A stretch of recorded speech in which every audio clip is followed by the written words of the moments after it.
Hi hello नमस्कार, मी तेजस्विनी तुम्हा सर्वांचं आपल्या चॅनलवरती अगदी मनापासून स्वागत आहे। सर्वांना श्री स्वामी समर्थ।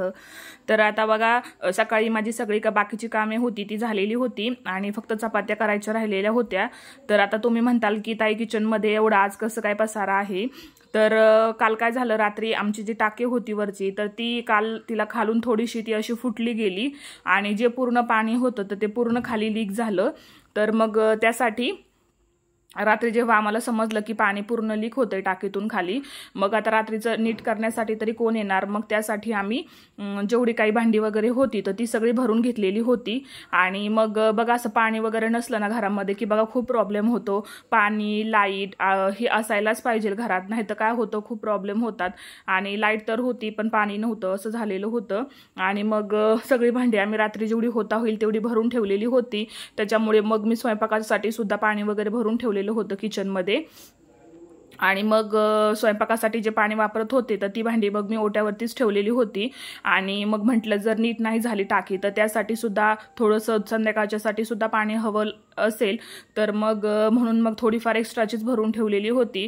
आणि मग त्याच्यात काय झालं, दुपारी ते सगळे नीट करण्यासाठी आलेले होते टाकी, पण लाईटच गेली। त्याच्यामुळे मग त्यांचं जे काम होतं तर ते सुद्धा रखडलं। आणि मग नंतर ना पाऊस चालू झाला, मग ते लोक निघून गेले।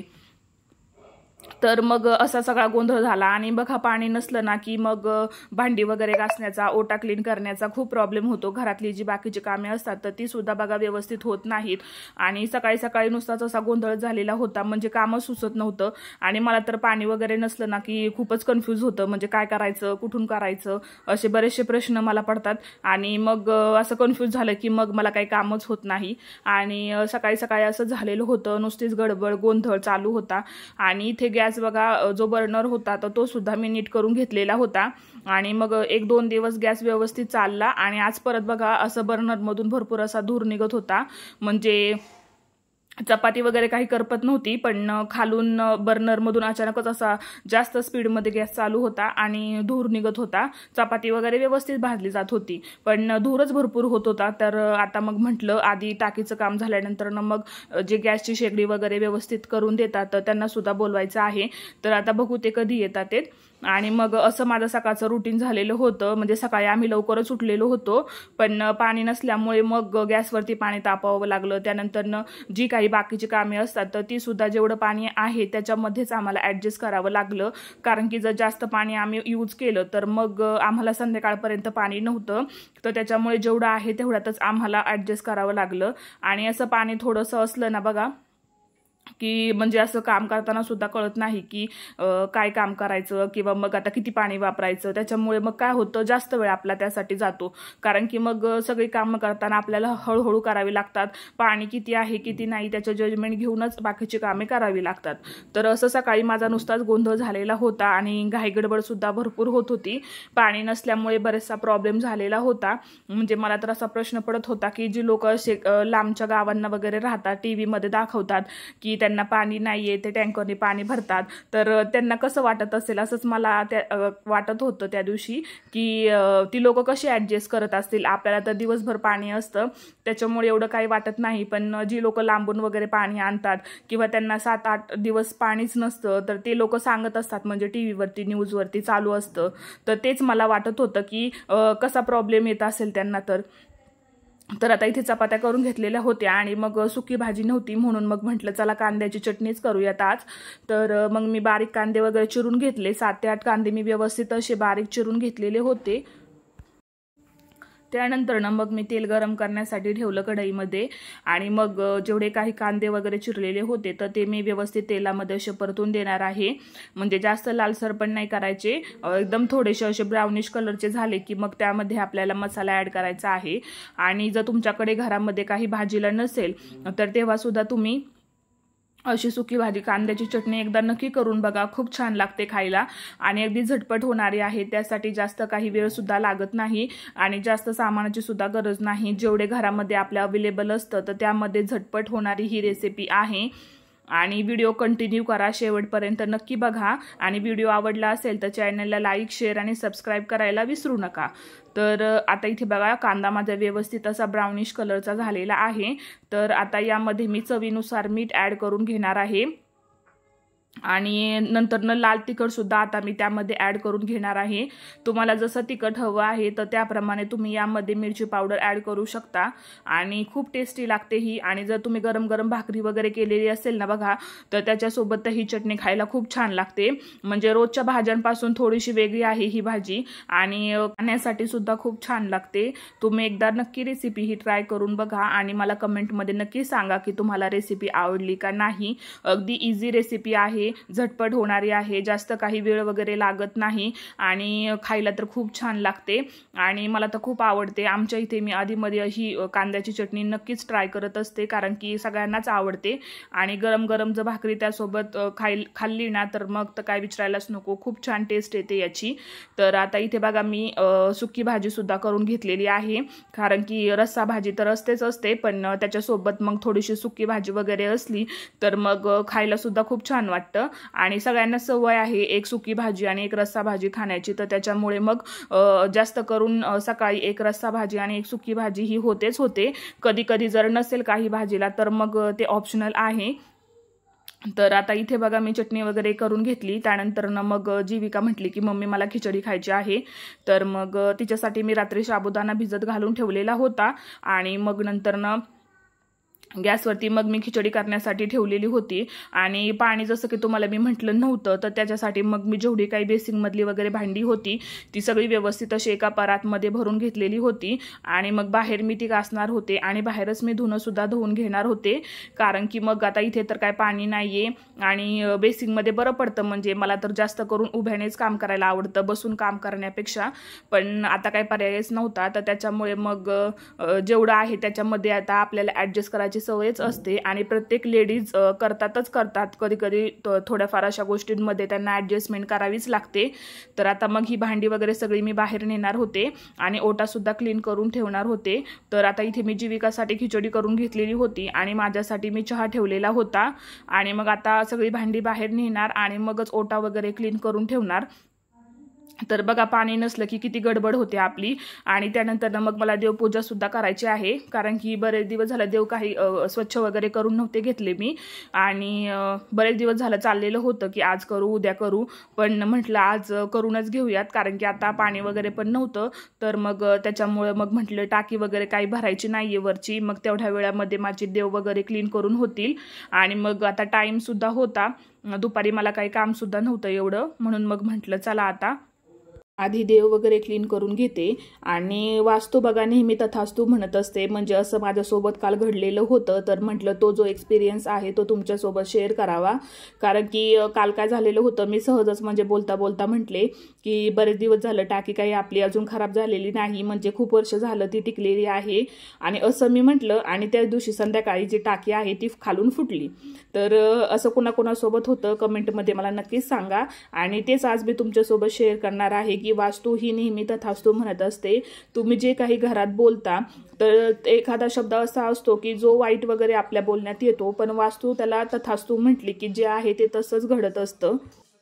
तर बघा ज्याप्रमाणे चेंडू एखाद्या भिंतीवर आपण जोरात फेकून मारला तर तो तितक्याच वेगाने आपटून मागे येतो, तर ती जी बाब आहे ती आपल्या तोंडून बाहेर पडलेल्या शब्दांच्या बाबतीत सुद्धा घडत असते। म्हणजे सतत चांगलं बोलत राहा, कधी काय घडेल हे आपण सांगू शकत नाही, कधी कोणते शब्द शेवटचे ठरतील हे सुद्धा आपल्याला सांगता येत नाही। म्हणून आपल्या जिभेला चांगले बोलण्याची सवय लावा आणि चांगले वळण लावून घ्या आपल्या जिभेला, कारण की बऱ्याचदा काय होतं की आपण घरामध्ये सुद्धा असं म्हणजे बोलत असतो की हा हे असं आहे ते तसं आहे, किंवा इतरांविषयी आपण निगेटिव्ह विचार करत असतो किंवा त्यांच्याविषयी वाईट बोलत असतो। तर तसं न करता आपण नेहमी पॉझिटिव्ह बोललं पाहिजे। कोणी कितीही वाईट वागले तरी त्याचं वाईट कधीच चिंतू नका, ज्याला त्याच्या कर्माची शिक्षा ही मिळतच असते, परंतु दुसऱ्याचे वाईट चिंतून सुद्धा आपल्याला आपण जो शब्द बाहेर काढतो तर त्याला वास्तू तथास्तू म्हणत असते आणि त्या परिणामांना आपल्याला सामोरं जावं लागतं। म्हणून कधीही कोणाबद्दल वाईट चिंतू नये किंवा वाईट बोलू नये। जसं की मी काल म्हटलं होतं तुम्हाला की मी काल फक्त असं म्हटलं की टाकी काही बरेच दिवस झालं खराब झालेली नाही, तर काय झालं अचानक संध्याकाळी ती टाकी आहे ती पूर्ण लीक झाली। म्हणजे असं घरामध्ये एखादा शब्द आपण बोलतो आणि त्याला कधी वास्तू तथास्तू म्हणेल तर हे सांगता येत नाही। आणि सतत वाईट गोष्टी, उणिवा किंवा मग अधुरी स्वप्न यांची चर्चा न करता नेहमी पॉझिटिव्ह बोलता आलं पाहिजे. जसं की माझं सगळं चांगलंच होणार आहे, माझ्या घरात सुख शांती समृद्धी नांदणार आहे, किंवा मग माझ्या मुलांची प्रगती होणार आहे, किंवा आमचं जे दाम्पत्य जीवन आहे ते चांगलं होणार आहे आणि मी सगळ्या आजारांपासून दूर राहणार आहे, किंवा मग मी असं तुमच्यावरती जर एखादं लोन वगैरे असेल तर तेथून मी मुक्त होणार आहे. असं नेहमी सकारात्मक लहरींचा प्रभाव हा वास्तूंवर होत असतो. त्यामुळे काय होतं की नेहमी पॉझिटिव्ह बोललं तर घरामध्ये सुद्धा बघा एक सकारात्मकता ऊर्जा घरामध्ये येत असते. तर त्यासाठी आपण काय करायचं, नेहमी पॉझिटिव्ह राहण्यासाठी की घरामध्ये तुम्ही स्वामी मंत्र लावू शकता, किंवा मग रामरक्षा मंत्र आहे, गायत्री मंत्र आहे, किंवा मग तारक मंत्र असतो स्वामींचा, किंवा तुम्ही जे काही करता तुम्हाला जे आवडतं ते तुम्ही घरामध्ये ते मंत्रांचा जाप करू शकता. आणि जे स्तोत्र असतात त्याचे आपण मोठ्याने पठण करू शकतो. म्हणजे जे आपण बोलतो ते भिंतींच्या कानाकोपऱ्यांपर्यंत पोहोचलं पाहिजे. आपल्या ज्या घराच्या भिंती असतात तर त्या कोपऱ्यांमध्ये सुद्धा आपण जे काही बोलतोय किंवा आपण एखादं स्तोत्र म्हणतोय किंवा मोबाईलवरती आपण लावतोय तर ते पूर्ण घरामध्ये त्याचा आवाज हा गेला पाहिजे. त्यामुळे काय होतं की एक सकारात्मक ऊर्जा निर्माण होते आणि वास्तुपुरुष आपल्याला समृद्धी देऊन वाईट विचारांपासून सुद्धा दूर ठेवतो. तर तसेच बाजारामध्ये बघा नवीन यंत्रसुद्धा मिळतात इलेक्ट्रॉनिकचे, किंवा मग तुम्ही ऑनलाईन सुद्धा त्यांची शॉपिंग करू शकता.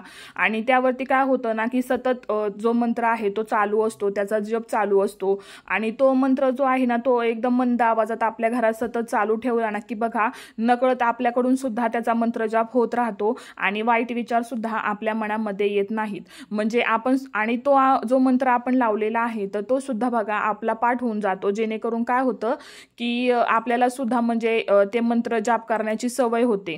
आणि घरामध्ये मुलांना सुद्धा बघा तुम्ही अशा म्हणजे जर मंत्र तुम्ही जाप लावून ठेवला घरामध्ये तर मुलांकडून सुद्धा त्या गोष्टी ज्या आहेत त्या पाठ होतात मंत्राच्या, कारण की त्यांच्या कानावरती ते शब्द सतत पडले जातात, त्यांच्याकडून ते ऐकले जातात.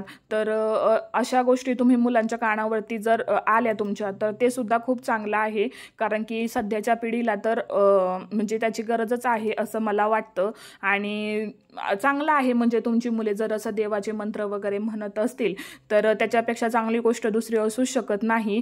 तर असं आपण करू शकतो. म्हणजे वास्तू तथास्तू म्हणते, तर माझा जो एक्सपिरियन्स होता तर तो मला तुमच्यासोबत शेअर करायचा होता की जसं मी बोलले तसं झालं, तर मग म्हटलं चला आज तुमच्यासोबत सुद्धा शेअर करावं.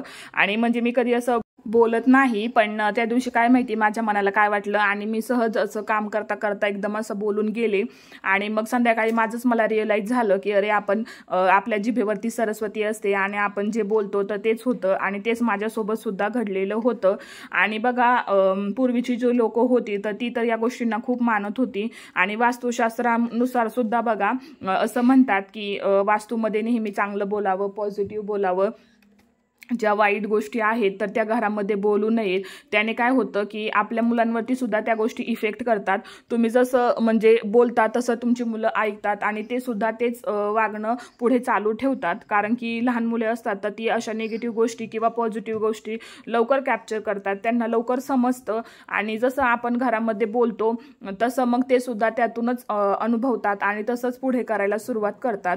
तर वास्तुशास्त्रानुसार प्रत्येक गुरुवारी तुळशीच्या रोपाला तुम्ही पाण्याबरोबर दूध सुद्धा अर्पण करू शकता, जेणेकरून आपल्या घरातील जो काही त्रास आहे तो सुद्धा दूर निघून जातो. किंवा मग तुम्ही घरामध्ये जी वाळलेली फुले असतात तर ती सुद्धा तुम्ही घरामध्ये ठेवू नयेत, कारण की त्यामुळे काय होतं की आपल्या जीवनामध्ये असं दुःख येतं असं म्हणतात. तर घरामध्ये जी न लागणारी गोष्ट आहे तर ती तुम्ही घरामध्ये ठेवू नये असं सुद्धा म्हणतात. म्हणजे जेणेकरून जे कपडे वगैरे आहे जे तुम्ही यूज नाही करत, किंवा मग ज्या चपला वगैरे असतात तुटलेल्या, किंवा मग रद्दी आहे, ज्या गोष्टी तुम्हाला घरामध्ये लागत नाही तरी पण तुम्ही त्या घरामध्येच ठेवत असता, तर अशा ज्या तुम्हाला न लागणाऱ्या गोष्टी आहेत ना तर त्या तुम्ही घरामधून बाहेर काढलेल्या पाहिजेत. कारण की जोपर्यंत जुनं जात नाही तोपर्यंत नवीन येत नाही असं सुद्धा तुम्हाला मी मागे एका व्हिडिओमध्ये सांगितलेलं होतं. तर त्याच प्रकारमध्ये हे आहे की ज्या गोष्टी तुम्हाला अनावश्यक आहेत, ज्या लागत नाही तर त्या तुम्ही घरामध्ये ठेवू नये. आणि घराच्या बाहेर नेहमी हिरवी झाडे वगैरे लावा, जेणेकरून काय होतं की बघा एक पॉझिटिव्ह एनर्जी मिळते, शुद्ध हवा तुम्हाला मिळते.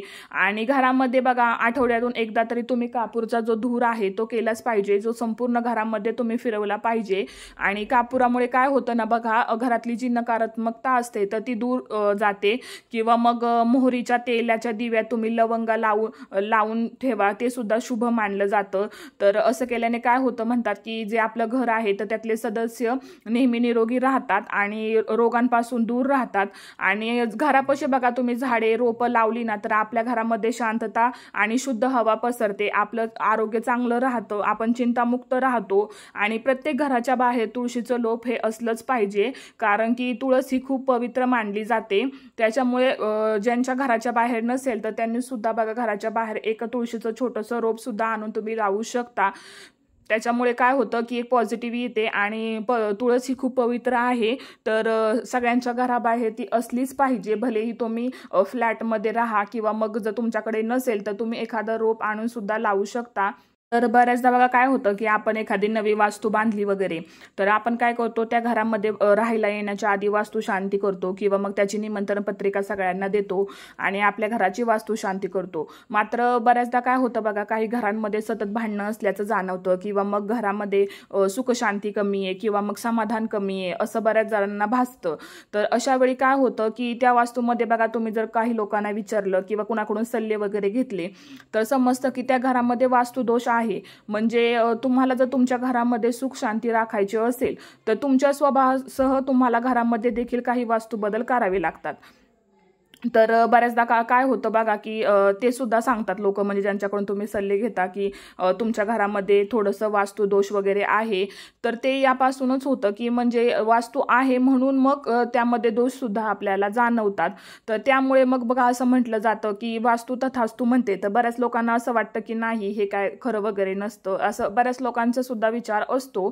तर मग त्यासाठी बघा जसं की आता मी तुम्हाला सांगितलं की जर एखाद्या घरामध्ये सतत भांडणं वगैरे होतात तर मग आपण कुणाचं सजेशन घेतलं तर ते म्हणतात की तुमच्या घरामध्ये वास्तुदोष आहे.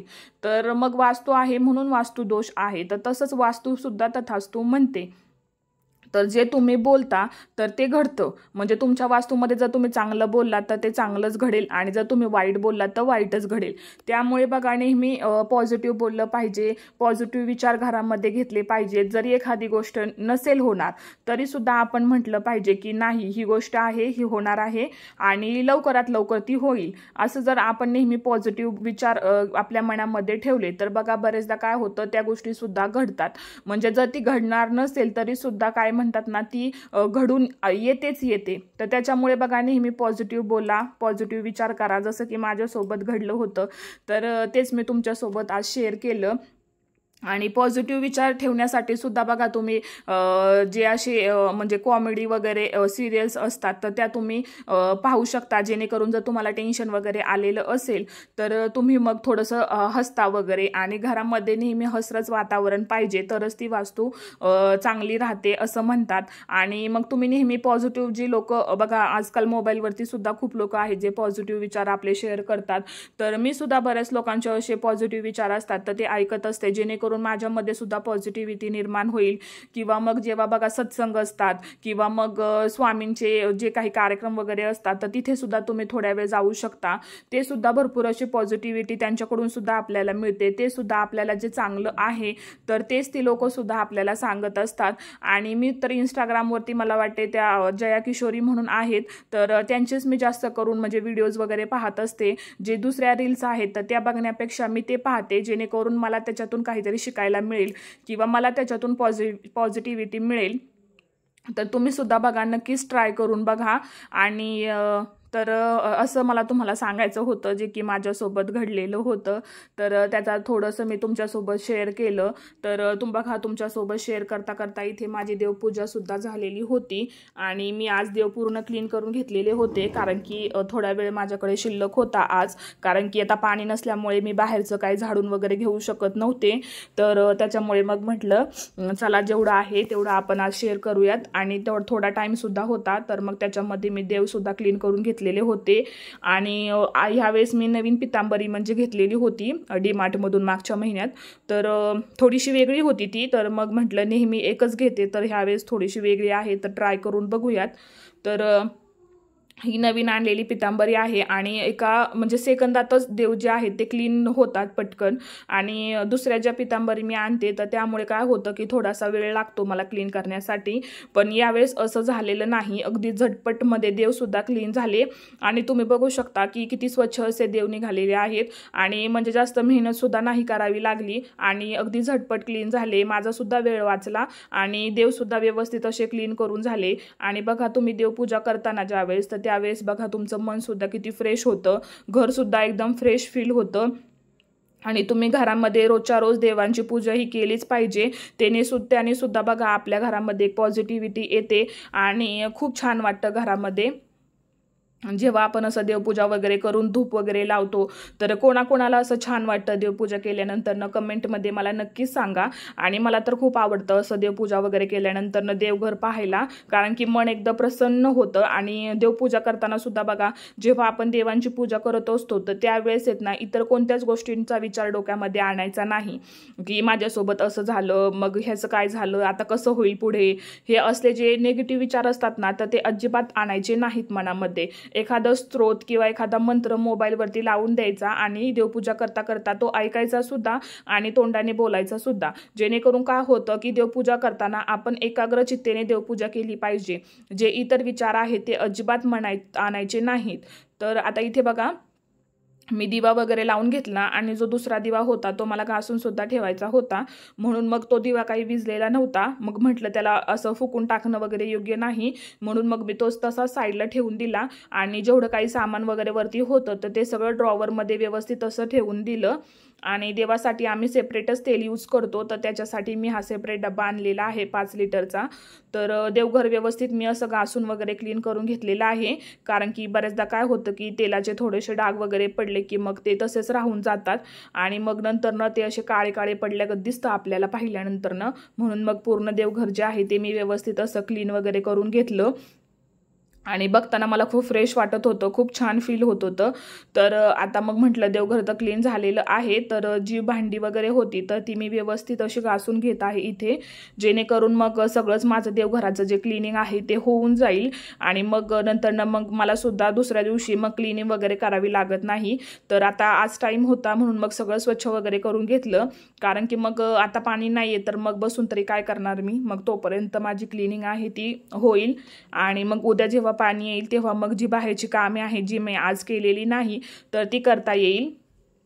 तर आता इथे मी आधी देवपूजा वगैरे सगळं उरकून घेते, त्यानंतरच मग मी बाहेर जाणार आहे आणि कपडे आणि भांडी राहिलेली आहेत तर तेवढी उरकून घेणार, जेणेकरून मग मला परत घरामध्ये सारखं सारखं यावं लागणार नाही. एकदा व्यवस्थित अशी पूर्ण क्लिनिंग करून घेते, जेणेकरून मग 17 वेळा आत बाहेर करणं मग त्याने काय होतं की पायसुद्धा दुखतात आणि आपण सुद्धा दमून जातो.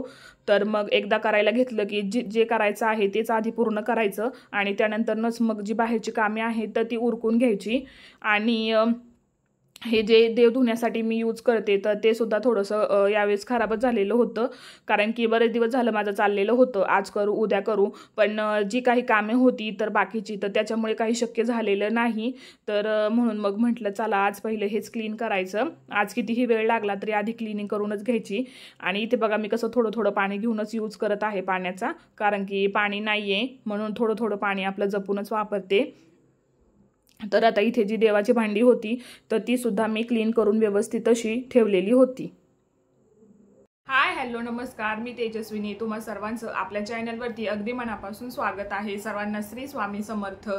तर म्हटलं चला आता व्हिडिओचा एंड करूयात, कारण की पुढचं जे आहे ते शूट करायचं होतं पण बॅटरी थोडीशी कमी होती मोबाईलची, तर त्याच्यामुळे काही मला व्हिडिओ शूट करता आलेला नाही. तर आता आधी मोबाईल चार्जिंगला लावला आणि त्यानंतर मग आता मी तुमच्याशी बोलत आहे. तर सगळी कामे आवरून झालेली होती, तर आता एक 11 साडे 11 झालेली असतील सगळं आवरून मी घेतलेलं आहे आणि थोडंफार जे दाखवायचं होतं तुम्हाला, पण मोबाईलची बॅटरी कमी असल्यामुळे मी ते काही दाखवू शकले नाही आणि पाण्याचा सुद्धा थोडासा प्रॉब्लेम झाला होता, जसं की तुम्ही आधी व्हिडिओमध्ये पाहिलं असेल. तर त्याच्यामुळे मग जे काही कामे होती भांडी वगैरे धुण्याची किंवा कपडे धुण्याची ती सगळी मला बाहेर जाऊनच करावी लागली. त्याच्यामुळे मग मी काही ते शूट वगैरे केलेलं नाही आणि जेवढं होता होईल तेवढं मी शूट केलं आणि ते तुमच्याशी मी शेअर केलेलं आहे. तर व्हिडिओ तुम्ही बघितला असेल तर व्हिडिओ तुम्हाला कसा वाटला कमेंटमध्ये नक्कीच सांगा आणि जर व्हिडिओ आवडला असेल तर चॅनलला लाईक, शेअर आणि सबस्क्राईब करायला विसरू नका.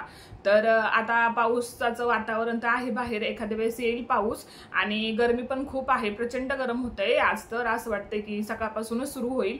सकाळी थोडाफार आलेला होता पण बहुतेक परत गेला, त्याला काय वाटलं काय माहिती. तर आता पावसाचं वातावरण तर आहे, आता पाऊस येतोय का नाही येत काय माहित, पण गरम खूप होतंय. तर आता बघूयात कधी येतोय पाऊस काय माहिती. आणि सगळ्यात आधी टाकीचं काम पूर्ण करून घ्यायचे.